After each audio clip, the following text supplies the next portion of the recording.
Yesterday, Toronto Raptors fans got some very good news and some very bad news. Fred VanVleet is back for another 4 years, but Serge Ibaka has joined the Los Angeles Clippers. So, what does that mean for the Raptors in the rest of free agency and beyond? Let's get into it.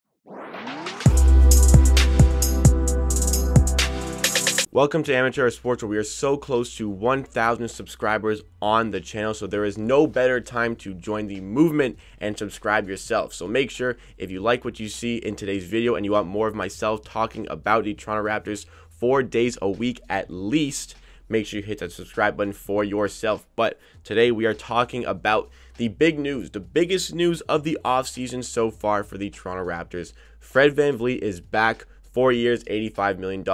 Serge Ibaka is gone. He went to the LA Clippers for 2 years and only $19 million. A very, very sad occurrence for Toronto Raptors fans late last night as that news transpired, came through Shams. When you get that notification on Twitter and you see it's over, put me in a bad mood. So we're going to talk about both today. I'm going to start with Serge Ibaka because let's get the bad news out of the way. So Serge Ibaka, like I said, went to the LA Clippers, 2 years, $19 million. I got reports earlier in the morning that Masai Ujiri and Bobby Webster flew out to Chicago to meet Serge Ibaka in relation to free agent talks. And, well, I guess they didn't go very well because by the end of the day, Serge Ibaka was an LA Clipper. To be honest, I was pretty confident Serge Ibaka would be back with the Toronto Raptors for next season. I just didn't think that the Raptors would let him walk. I think they would have paid him enough, but clearly money wasn't on his mind. And I said the worry was being able to pay Serge Ibaka because coming off a career year, he's probably worth near $18 million a year, at least 15 in my opinion. Like a career year for Serge Ibaka in his early 30s, definitely worthy of, I think, a 4-year contract, getting paid quite a bit of money. But money wasn't the issue. Contract length wasn't the issue. And I knew that contract length was an issue for the Raptors to offer him. So that's why I was scared. But clearly, if money isn't the issue, money wasn't the issue here because he's only signed for $9.5 million. He's worth way more than that.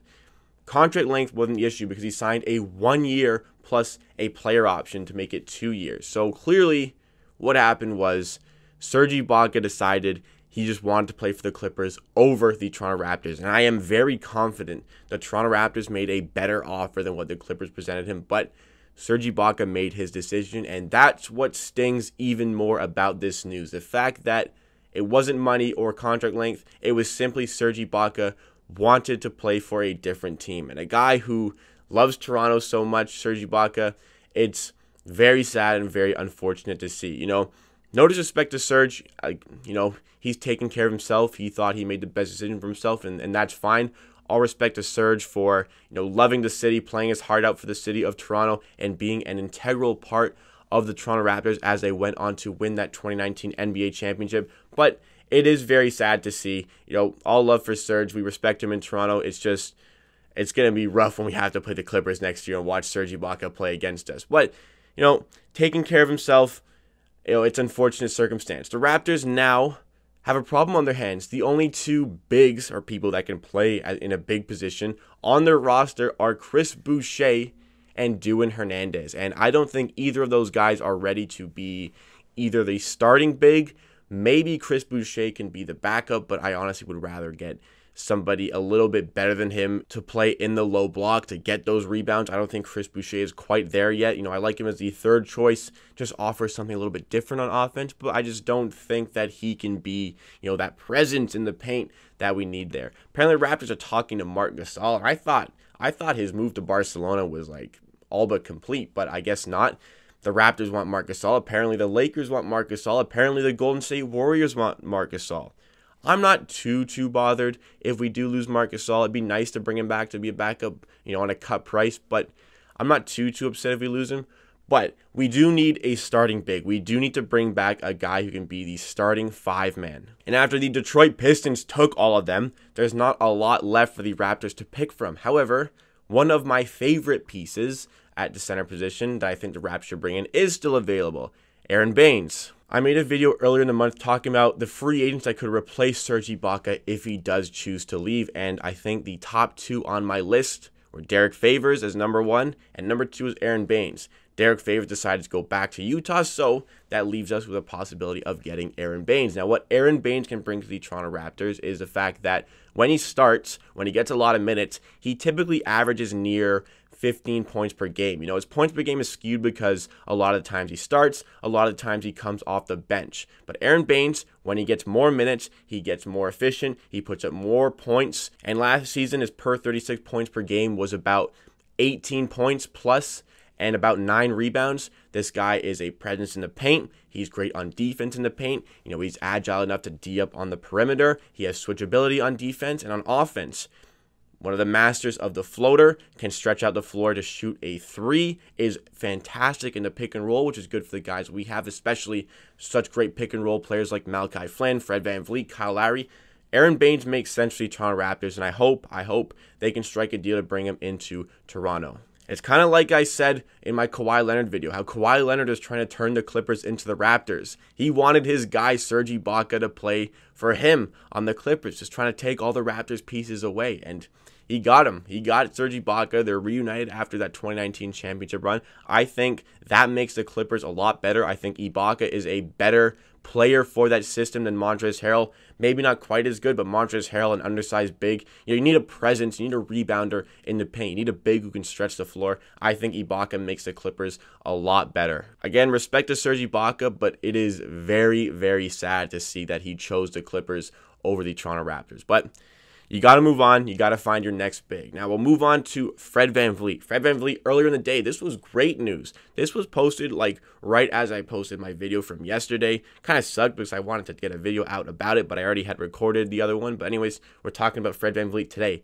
4 years, $85 million. That's about $21.25 a year when you balance it out based on average. But the contract is backloaded, which is great for the Raptors who want to sign a max free agent next summer. The estimate is that he's going to be making about $19 million a year and $20 million a year next year, which is, again, great for signing any sort of free agents. I think this was a big W for the Toronto Raptors. Fred VanVleet has shown to be a guy who can take a jump every season for himself. You know, last season he had 17 points per game. The season before he had 11 points per game. And there was no indication that he's not going to take another jump this year. You have to recognize Fred VanVleet has earned every penny of this contract. Sure, you know, Raptors fans wanted $18 million, but after Goran Dragic signed for about $19 million a year with the Miami Heat, that was never going to happen.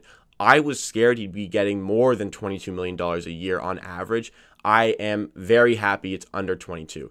I was saying anything under 22 for the Raptors is a win. So this contract is definitely a win. He's only 26 years old. He's only getting better. You know, he's developing different parts of his game. He's great in the pick and roll. He's fantastic on defense. You know, led the NBA in deflections per game, and those are important stats on defense. Even though he's undersized, still a great defender, can get to the rim, shoots the 3 very well, has shown to be clutch in some situations. Maybe not the Game 7 against the Boston Celtics, but has shown to be clutch in some situations, especially Game 6 of the 2019 NBA Finals, where he was lights out against the Golden State Warriors. Was it 16 second half points, 22 points in the entire game?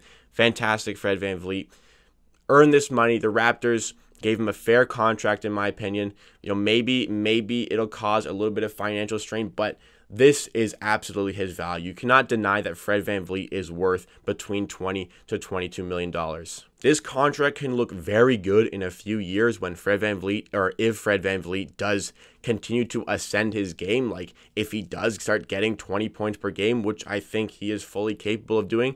This contract is going to look very good. You have to recognize it's 3 years plus that player option, so you know, maybe he'll take that player option, maybe he won't. That's a long time away. But in these 3 years, Fred VanVleet, I think, has all-star potential. And when you're paying an all-star, a guy like that, only about $21 million a year, it's fantastic, especially considering guys like Gordon Hayward are getting $30 million a year.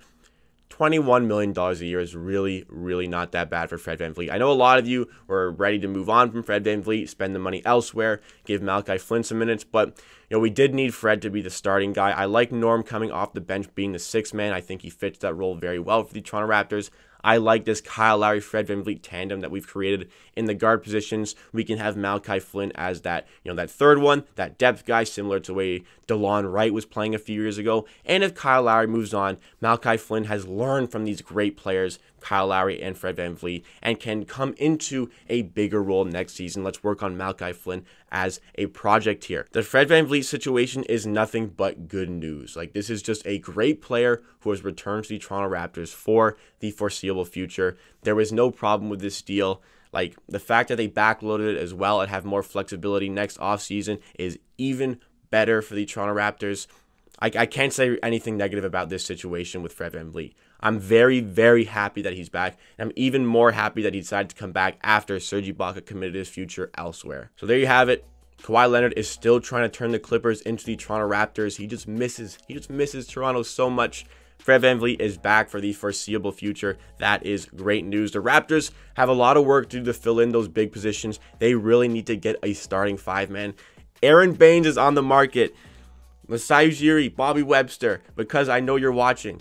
Go after this guy. He'll fit the Raptors system very well. Let me know what you guys think the Raptors should do with this vacant five-man spot. I think Aaron Baines, obviously, but let me know what you think about this in the comments down below. Also, let me know what you think of Serge Ibaka leaving and Fred VanVleet staying for that amount of money. But that wraps up this video from me. Thank you so much for watching. If you are still here, please like the video. If you like and subscribe to Amateur Sports for more content just like this. There's no better time to get on the Amateur Hour Sports train. We're so close to 1,000 subscribers. We may even hit that number today. Thank you so much for everybody who has joined the movement and hit that subscribe button. I really do appreciate every single one of you. We have built such a great community over the last couple of months. At the end of the day, I believe what I say. If you disagree, that is okay. We'll see you again next time for another video.